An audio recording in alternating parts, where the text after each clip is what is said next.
I think last year, what I took from the game is, not to let anything that happens in the game, sway how we're thinking about the game. I think we let that first half affect our team and how we performed in the second half. Um, but yeah, I think just keeping our composure and going into big games like that and responding well was the main thing I took from that. Going into the game, man, I mean, I'm excited to catch those boys again, man. It'll be a big test for me. I know they want to, beat me pretty bad again, like they did the first time. So, I'm gonna try to hold my own, man. I'm excited, with the guys I'm gonna go to war with, and yeah, man, we'll build something special. How challenging was the cold of that game? It was like in the 20s. Yeah. It was like they said it was like 11 degrees, felt like 4, man, and it was pretty cold, man. I'm not gonna lie, I didn't feel my hands in pregame warm up. Like it was hard to warm up, but once I got the adrenaline flowing, I thought I did a good job at just getting acclimated with the game. How did you? What was like with the helmet that game too? Was it cracked? Yeah, man. I took some shots, man. I cracked 2 helmets in the game. Two of the, my Vice's helmets, and I had to switch to my third one, and it was a hard, tough game, man. I think the weather played a lot of effect in that, just it being so cold, and yeah, man, it was a fun game though. What did that game kind of tell you about what Big Ten football is like? Man, I've always watched Big Ten football, and I've always thought, that they've had the best players in the country playing the Big Ten and the SEC. So, it wasn't really, what they told me about the Big Ten. I knew we were going against a tough opponent, and that, we didn't show up how we should have. So, I took that L to the chin, and, I'm excited for this year. Coming in from the SEC and now the Big Ten, kind of what is your perception of kind of how these two conferences compare to each other? Yeah, it's two great conferences that have their own traditions. I'd say the SEC got some crazy fans in the SEC. They really bring it every game. So you really feel the environment in away games and in home games. So I think I'm not too familiar with the Big Ten and how the games are played, but this year I'm excited for that challenge, and I know they have a lot of great players in the league. And, I'm excited to go. Nico, compete against them. talk about your offensive expectations going from Coach Heupel's system to Coach Sincere. Yeah, really, there's no expectation. The expectation is for me to be better.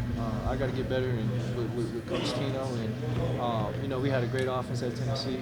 I think just the difference is with Tennessee being wide splits. I think Coach Tino brings a more post style, condensed splits offense. That I'm comfortable with, and yeah, man, I'm excited to play for Coach Tino. What were your first impressions of him? Coach Say Tino. that again? What were your first impressions of him? My first impressions of Coach Tino were, he's a high energy guy, man. He brings a lot of high energy, and man, I wanted to go play for him. The first day I met him, I felt that comfortable, and he just has that certain presence in him that makes you want to go play for him. One of the things that was written when you left Tennessee was that there were some concerns about the offensive line. How accurate was that, and what's been kind of your early assessment of UCLA's offensive Say that again. One of the things that was written when you left Tennessee was that the family had concerns about the offensive line in Tennessee. Was that accurate? And then Yeah, I'm not too sure, where you guys where that was from. I love my O-line last year. Had a great O-line. Lance Hurd, Cooper Mays, John Campbell, Spraggins, and Andre. I loved all those guys, and there's a great O-line. what's your early assessment of your new line at UCLA and those guys like Garrett? Yeah, man, I love the O-line, man. They had my back since I got here day one.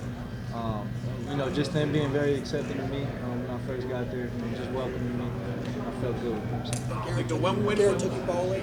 Yeah. Me and Garrett and the whole line, the whole QB room went out to go bowl, and just had a good time. Ate some pizza, had a few, lemonade, Sprites, and we just had a good time. So.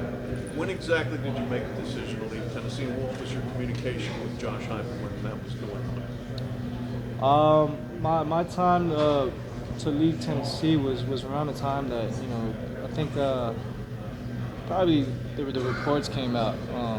Just false reports that made me not feel comfortable in the position I was in.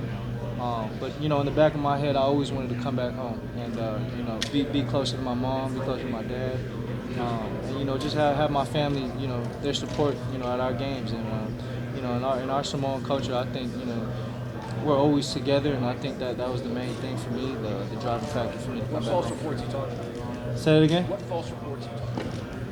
Just false stuff about whether it was a financial thing or not. My driving factor to come back home was my family, and I hope every Tennessee fan understands that that it was really one of the hardest decisions that I ever had to make. But I had to do what was best for me and my family, and ultimately I wanted to come back home and be closer to my family. Do you wish that had happened maybe before spring, so that you didn't have to go through all that? Maybe Yeah, definitely, man. It's just a lot of drama, but man, I'm excited to be at UCLA. Nico, what's one or two things that you've been working on the most since last year that you're sort of most excited to showcase in games this year and how your game has evolved? I think just the cerebral side of football, man. Quarterback is it's a tough position to play, and I think just me getting not the physical aspect done. I think I have that down. I think just the mental side of the game. I'd say probably 90% of playing the position is really your brain. So I think Coach Tino has just taught me how to use it, and it's put me in great positions to go out there and be successful. Nico, did you think that your decision to end up at UCLA would prompt Joey to leave, and what do you think of him kind of ending up back where you were? No, I don't think so. My mindset was going in to compete with whoever was in there for the starting spot, and I don't think my decision coming to UCLA relative to his decision to go to Tennessee. But I wish him nothing but the best. I know he's going to get the best fans over there. He's going to have a great fan base, and hopefully he gets to experience all the positive things that I experienced. Coach Foster mentioned that